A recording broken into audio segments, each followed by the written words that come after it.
अस्सलाम वालेकुम class fourth year. जैसे कि आपको पता है कि हम पढ़ रहे थे मॉडर्न मटेरियल्स और उसके अंदर हम पढ़ रहे थे पॉलीमर्स। ठीक है, अब जो पॉलीमर्स हमने पढ़ने हैं वो हैं, आज जो हम शुरू करने लगे हैं वो हैं जनाब इनऑर्गेनिक इनऑर्गेनिक पॉलीमर्स। ठीक है जी। अच्छा जी। इसमें जो उस दिन भी लास्ट लेक्चर में भी मैंने बताया था कि हमने दो जो पढ़ने हैं उनके नाम हैं, एक है सिलिकॉन और दूसरा है सिरामिक्स। ठीक है, दो हमने इनऑर्गेनिक पॉलीमर सिंथेटिक जो हैं वो हमने पढ़ने हैं। आज हमारा जो टॉपिक है वो है सिलिकॉन। आज यानी हमने पढ़ने हैं सिलिकॉन्स के सिलिकॉन्स क्या होते हैं। ये आपने सेकेंड ईयर में भी थोड़ा सा पढ़ रखे हैं। आपको पता है कि कार्बन की प्रॉपर्टी होती है कि कार्बन कार्बन कार्बन के साथ चेन बनाता है, यानी अपने ही जैसे कार्बन के साथ एक चेन बनाता है। सिलिकॉन जो है वो इसी की फैमिली का मेंबर है, लेकिन सिलिकॉन जो है इस तरह की ही चेन बनाता है लेकिन विद एन हेटेरो एटम। मतलब ये कि सिलिकॉन सिलिकॉन सिलिकॉन, ये इसकी बजाय silicon oxygen silicon oxygen silicon oxygen, मतलब इस तरह की जो है वो चेन बनाता है लेकिन वो कार्बन से थोड़ी सी जो है वो डिफरेंट होती है। तो आम तौर पे जो हम कहते हैं कि अगर तो कार्बन कार्बन वाली चेन है, मतलब ये बैकबोन है, इसके साथ कोई भी क्लोरो ग्रुप लगा हुआ है, COH ग्रुप लगा हुआ है, कोई भी वट, तो ऑर्गेनिक पॉलीमर है। अगर कार्बन के अलावा कोई और चेन चल रही है तो इसका मतलब ये है कि वो इनऑर्गेनिक पॉलीमर है। ठीक है, तो आज हम जो सबसे सिंपलेस्ट जो है वो पॉलीमर पढ़ने लगे हैं जो कि है सिलिकॉन। ठीक है, अब इस सिलिकॉन का करना क्या है। ये वैसे 1 डायमेंशन में होती है, इसकी 4 डायमेंशन में भी होती है। बिल्कुल जैसे कार्बन 4 बॉन्ड बनाता है, सिलिकॉन ने भी 4 बॉन्ड ही बनाने। ये आपको पता है कि एक ग्रुप में प्रॉपर्टीज सारी की सारी एक ही जैसी होती हैं, तो इसका मतलब ये कि अब इसने भी 4 जो है वो बनाने हैं। तो वो 4 कैसे बनाएगा, ये इधर को भी ऑक्सीजन बना लेते हैं, ये आर और ये आर। ठीक है, इधर भी आर और इधर भी आर, इधर भी आर और इधर भी आर। ठीक है, ये आर जो है ये मिथाइल ग्रुप भी हो सकता है और मिथाइल ग्रुप के अलावा भी कोई और ग्रुप भी हो सकता है। ठीक है, बेसिकली क्या है, सिलिकॉन ऑक्सीजन की बैकबोन है। ठीक है, और उसमें जो है वो दो जो हैं वो आर ग्रुप से रिप्लेस किए हुए हैं, तो इसके जो सबसे छोटा मोनोमर बनेगा इस तरीके से जो है वो बनता है। ठीक है,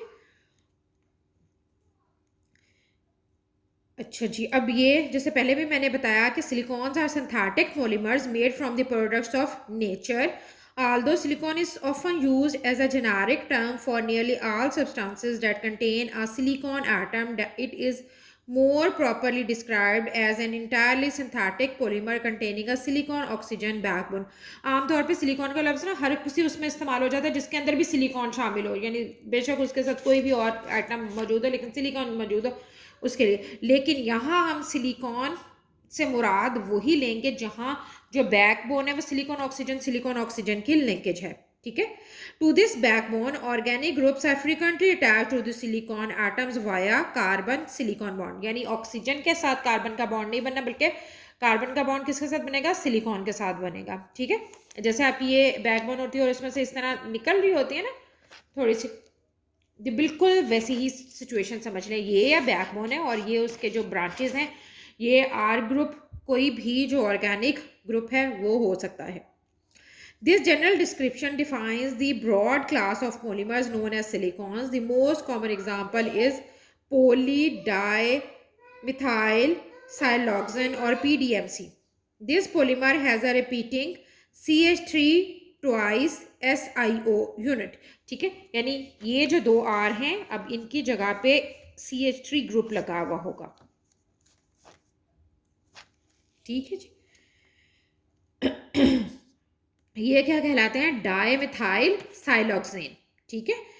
These materials are the basic building blocks of the silicon industry. Depending upon the number of repeat units in the polymer chain and the degree of cross-linking, at least 6 classes of commercially important products such as fluids, emulsions, compounds, lubricant and resins can be produced.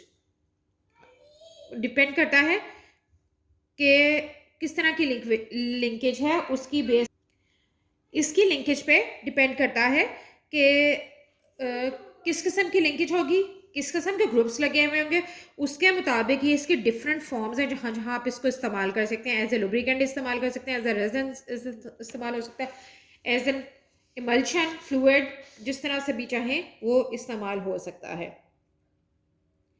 उसके बाद है जी इसको बनाने का तरीका, कि इसको हम जो है वो बना कैसे सकते हैं। तो इसके लिए जो है वो सबसे पहले जो बनाया गया था वो कैसे बनाया गया था, उसमें जो है वो, इसके बाद ये इसका था इंट्रोडक्शन। ठीक है, पहली चीज़ इंट्रोडक्शन। इंट्रोडक्शन के बाद जो है वो आपने बतानी है प्रेपरेशन। प्रेपरेशन के लिए हम क्या करेंगे, RMGI ग्रिग्नार्ड रिएजेंट जो है उसको लेंगे, SiCl4 के साथ ट्रीट करवाएंगे और ये बन जाएगा R2SiCl2। ठीक है। अच्छा जी, ये हैं जी साइलेंस। ठीक है, क्लोरोसाइलेंस जो हैं वो बन जाएंगे।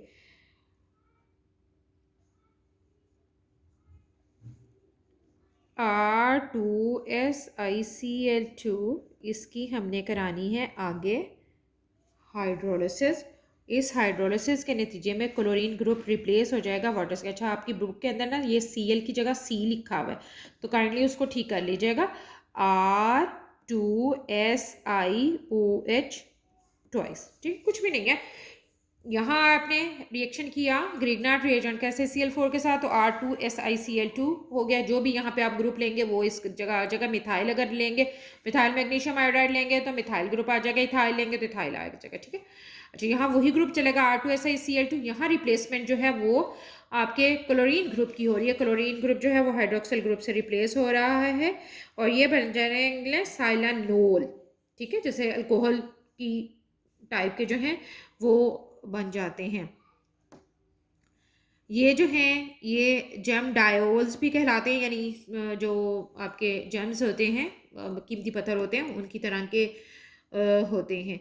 और किपिंग था वो बंदा जिसने सबसे पहले जो है वो करवाए थे। इसके बाद जो है वो हम इसमें से वाटर जो है वो निकाल देंगे। इसके मुख्तलिफ यूनिट जो हैं आपके पास इकट्ठे होते जाएंगे। ये है SiR और R। ये बात याद रखनी है आपने कि हमेशा कार्बन का चेंज जो है वो सिलिकॉन के साथ बनेगा और यहाँ आ जाएगा OH और OH। ठीक है, ये इसके बहुत सारे यूनिट्स आपने N में ले लिए, तो ये जो है आपके पास एग्जैक्टली वही जो हमने ऊपर बनाई थी लिंकेज वही बना देगा, SiO और R ग्रुप और R ग्रुप और R ग्रुप और R ग्रुप। ठीक है, जितने आप यहाँ लेंगे उतने ही आपके पास जो है वो बन जाएंगे। ये कहलाते हैं सिलिकॉन्स। ये हमारे पास सिलिकॉन्स हो गए हैं तैयार।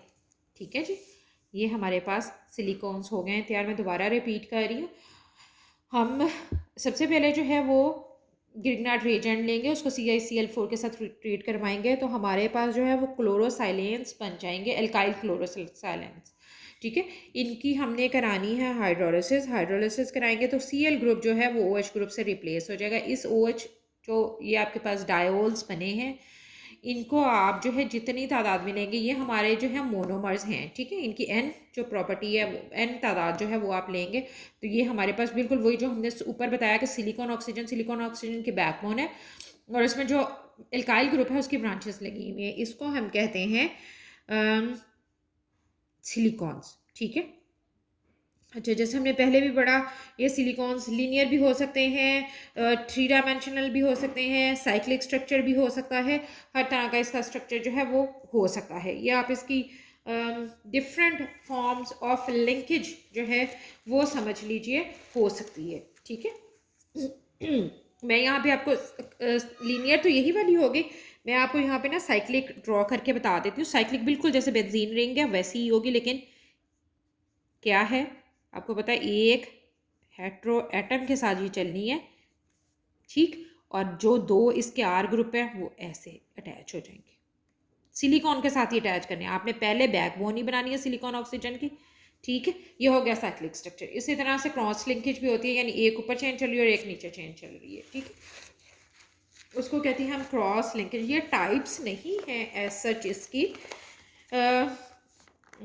ये जो है ये इसकी टाइप्स तो नहीं कह सकते, फॉर्मेशन कहने उसकी के डिफरेंट जो है वो होती है इसमें, ठीक है। इसके बाद जो है वो है इसकी प्रॉपर्टीज़, ठीक। तीसरे नंबर पे जो चीज़ आपने लिखनी है, अगर आपको आता है इसके ऊपर नोट लिखने के लिए, तो जो तीसरी चीज़ आपने लिखनी है इंट्रोडक्शन और प्रेपरेशन के बाद, वो आपने लिखनी है इसमें इसकी प्रॉपर्टीज़, और प्रॉपर्टीज़ के बाद इसकी एप्लीकेशंस या यूजेस, ठीक है। प्रॉपर्टीज़ जो हैं वो हम बड़े अच्छे तरीके से उसमें भी पढ़ चुके थे सेकेंड ईयर की बुक के अंदर भी, ठीक है। इनकी जो सबसे अच्छी प्रॉपर्टी है वो होती है इनकी हीट स्टेबिलिटी। जो बाकी ऑर्गेनिक लुब्रिकेंट्स हैं ना, वो इतने स्टेबल नहीं होते हैं। ये सबसे अच्छे जो हैं वो हीट स्टेबलिटी शो करते हैं, और इसी वजह से इनकी जो एप्लीकेशंस हैं ऑर्गेनिक मटेरियल्स की बजाय इनको यूज़ सिलिकॉन को यूज़ करने की वो ज़्यादा प्रेफर की जाती हैं, क्योंकि ये ऑर्गेनिक मटेरियल्स मेल्ट हो जाते हैं या डिकम्पोज हो जाते हैं, ठीक है। तो ये डिकम्पोज नहीं होते, मेल्ट नहीं होते। सूरज की रोशनी और मॉइस्चर, हीट, कोल्ड, मतलब केमिकली भी बहुत सारी ऐसी चीज़ें हैं जिनके खिलाफ जो है ये रेजिस्टेंस शो करते हैं, ठीक है। अच्छा, और एक और इनकी अच्छी प्रॉपर्टी ये है कि इनको आप किसी और चीज़ के साथ मिला के जो है वो इस्तेमाल करेंगे। जैसे हमने सीमेंट में पढ़ा था ना कि सीमेंट को आप मुख्तलिफ चीज़ों के साथ मिलाते हैं तो उसकी प्रॉपर्टीज़ डिफरेंट होती जाती हैं। प्लास्टर ऑफ पेरिस के साथ मिला के आप उसको यूज़ कर सकते हैं। तो इसी तरीके से इनकी भी प्रॉपर्टीज़ जो है वो मज़ीद इन्हांस हो जाती हैं जब हम इनको किसी और ग्रुप के साथ जो है वो अटैच जो है वो कर लेते हैं। फॉर एग्ज़ाम्पल कि अगर हम जो है वो इसको इस्तेमाल करते हैं सिलिकॉन्स को अमाइनो ग्रुप के साथ अटैच कर लेते हैं, तो ये एक एस एडहेसिव के तौर पे जो है वो इस्तेमाल हो सकता है, जो हर किस्म की एडहेसिव के लिए इस्तेमाल हो सकता है, ठीक है। ऐसे ही विनाइल ग्रुप से भी आप इसका ट्रीटमेंट करवा सकते हैं, फिनाइल से, सल्फ़र से, डिफरेंट हैं जिनके साथ आप करेंगे इसका तो बहुत ही यूनिक प्रॉपर्टीज़ जो हैं वो आपके पास जो हैं आ जाएंगी। दूसरी इसकी जो है वो unique surface properties make silicons really different from other materials. The low surface tension of silicon fluids make them ideal for applications such as paper release agents, fiber lubricants, textile and modifiers, mold release agents, anti-fouling materials, and water repellents. In fact, silicons have been used as foam control agent, anti-kicking airs, Korean inhibitors, emulsifiers, lubricants, conditioners, and gloss enhancers, all because of their unique surface properties. Some application of individual silicons are given as under. अच्छा, for example water repellent ही बनाना है आपने, इस paper के ऊपर किसी organic material की जो तय है वो लगाई हुई है, ठीक है, रबड़ की, मोम की, कोई भी, तो वो आपको फील होती है। इसकी जो है वो आप जो भी एप्लीकेशन करेंगे वो इतनी ज़्यादा फ्लोई होती है कि आपको फील भी नहीं होती है, ठीक है। इसकी वजह से इनकी जो प्रॉपर्टीज़, ये जो इसकी प्रॉपर्टीज़ हैं उनकी वजह से इसका इस्तेमाल as compare to carbon backbone material ज़्यादा होने लग गया, यानी ऑर्गेनिक मटेरियल्स की निस्बत जो है वो ज़्यादा होने लग गया।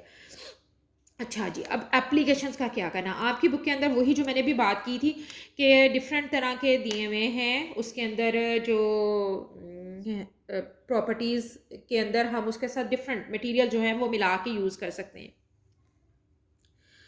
फॉर एग्जांपल सबसे पहला है क्लोरोमिथाइल साइलेंस। क्लोरोमिथाइल साइलेंस वही है जिनसे हमने बनाया था R2SiCl2, ठीक है। अब ये कहाँ इस्तेमाल होते हैं? They are use in the basic synthesis of silanes and silicones and as protecting agent for intermediates in pharmaceutical synthesis. In pharmaceutical companies में इस्तेमाल होते हैं। किसी भी, जैसे आपने एक CH3 ग्रुप है, इसको प्रोटेक्ट करना है फर्दर रिएक्शन से, तो ऐसी जगहों पे इस्तेमाल होते हैं, ठीक है। अब आपने इसमें से ऐसे अलग अलग बेशक ना इस्तेमाल करें, क्योंकि इसमें से इस तरह का सवाल नहीं आता कि इसको आप फर्दर किसी के, लेकिन आपने इसमें से यूज़ हर किसी का अलग अलग ढूंढ लेना है, ठीक है। ऐसे ही नेक्स्ट है क्लोरोसाइलेंस है। वो कहाँ इस्तेमाल होते हैं? वो इस्तेमाल होते हैं ऑप्टिकल फाइबर्स में, सिलिकॉन वेफर्स और चिप्स में, स्टार्टिंग मटेरियल एज और फ्यूम्ड सिलिका, ठीक है। जो जो हमारी चिप बनी हुई होती है, चिप, उनके अंदर इस्तेमाल होते हैं। ऑर्गेनो फंक्शनल साइलेंस, जो आर ग्रुप है वो आप एल्काइल या एराइल इस्तेमाल कर सकते हैं, या कोई और इपॉक्सी ग्रुप है, OR ग्रुप है, इथॉक्सी ग्रुप जिसको आप कहते हैं, इस्तेमाल कर सकते हैं। तो उसकी वजह से उसकी जो प्रॉपर्टीज़ हैं वो क्या हैं? एडहेसिव्स के तौर पे इस्तेमाल हो सकते हैं, electronics, foundry, resins, glass fibres, minerals, fillers, paints and coating, pharmaceutical pigment, silicones, textiles, समझ रहे हो? यानी आप में इसमें से हर एक के ना जो यूजेस लिखे हुए हैं उनको अंडरलाइन कर लेना, और कोशिश ये करनी है कि सब में से ही कोई दो दो चार चार जो है एप्लीकेशन इसकी सारी जो है वो आप नोट डाउन कर लें। तो अब अगर हम अब इसकी समरी बनाएं, क्योंकि आमतौर पे क्वेश्चन ऐसे ही आता है, what are silicones, give their properties, give their uses, ठीक है। तो आपने उसमें सबसे पहले जो चीज़ लिखनी है वो इंट्रोडक्शन है। इंट्रोडक्शन में आप बताएंगे सिलिकॉन्स होते क्या। सबसे पहली बात इंट्रोडक्शन में कि इनऑर्गेनिक पॉलीमर्स हैं। पॉलीमर्स में जो है वो हमारी बैकबोन जो है वो सिलिकॉन, ऑक्सीजन सिलिकॉन की होती है और उसके साथ R ग्रुप लगे हुए होते हैं। उसके बाद आपने इसकी प्रेपरेशन बतानी है, उसके 3 मेथड्स हैं, ठीक है। उसके बाद आपने इसकी प्रॉपर्टीज़ बतानी है, जिसमें हमने 2 मेन प्रॉपर्टीज़ इसकी पढ़ी हैं, एक हीट स्टेबिलिटी और दूसरी हमने सरफेस के हवाले से पढ़ी है इसकी। और इसके बाद आपने देनी है एप्लीकेशंस या यूजेस, ठीक है। एप्लीकेशंस भी जैसे मैंने बताया आपकी बुक में ज़रा तफसील के साथ दीगर उसके साथ मिला के दिए हुए, वैसे भी याद कर लेंगे तो अच्छी बात है। और उसमें से आपने इसके यूजेस जो हैं वो, लेकिन ये है कि सही जगह, ये नहीं कि वो रबड़ इंडस्ट्री में इस्तेमाल ही नहीं हो रही और आपने लिखा हुआ है कि रबड़ इंडस्ट्री में इस्तेमाल हो रही है। ठीक तरीके से इनको याद करना है कि ये कहाँ कहाँ इस्तेमाल होती है। छोटा सा पढ़ने के लिए सवाल है और ख़त्म भी जो है वो जल्दी जल्दी जो है वो हो जाएगा, ठीक है। मेरी तरफ से अल्लाह हाफिज़।